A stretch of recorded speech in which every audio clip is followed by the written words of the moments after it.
Chip wasn't your average chipmunk. While his brethren scurried around gathering nuts for winter, Chip craved excitement.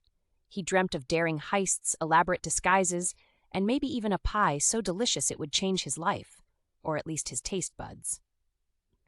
One sunny afternoon, perched on a fence post overlooking Mrs. Miggin's famous bakery, known for her legendary blueberry pies, Chip spotted his target, a magnificent blueberry pie cooling on a windowsill.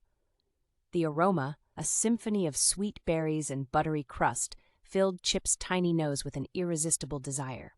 But alas, the bakery was guarded by a formidable creature, Bartholomew the Badger, a grumpy fellow with a perpetually bad mood and a keen sense of smell, especially when it came to baked goods. No chipmunk in his right mind would attempt a pie heist under Bartholomew's watchful eye, except for Chip. Fueled by a mix of bravado and hunger, Chip hatched a plan as audacious as it was delicious.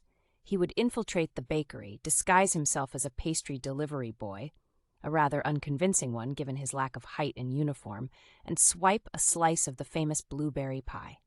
The execution, however, was less than flawless. Chip, struggling with a miniature cardboard delivery box, slightly bigger than himself, tripped over a discarded apple core, sending the box flying.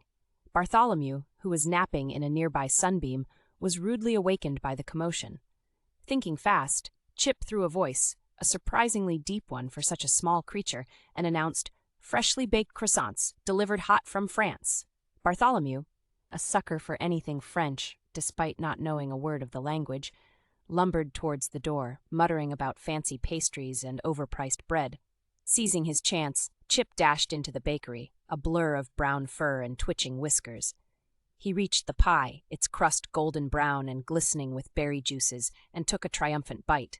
But before he could savor the stolen deliciousness, a stern voice boomed, "Caught red pod, little fella." Chip looked up to see Mrs. Miggins, rolling pin in hand, her face a thundercloud. Chip, with a mouthful of blueberry pie, surprisingly good, even under duress, stammered out a half-baked apology, pun intended. Mrs. Miggins surprisingly chuckled. She saw the mischief glinting in Chip's eyes, a reflection of her own youthful days. Instead of punishment, she offered Chip a deal, help her gather berries for the next batch of pies in exchange for a single, well-deserved slice. Chip readily agreed. From then on, he became Mrs. Miggin's unofficial berry scout, trading his dreams of grand heists for the honest work and delicious rewards of pie baking. He learned that true satisfaction wasn't just about taking, but about working hard and sharing the fruits or berries of his labor. And besides, who needed a stolen slice when you could have a fresh, honest one, straight from the source, with a generous dollop of Mrs. Miggin's legendary kindness?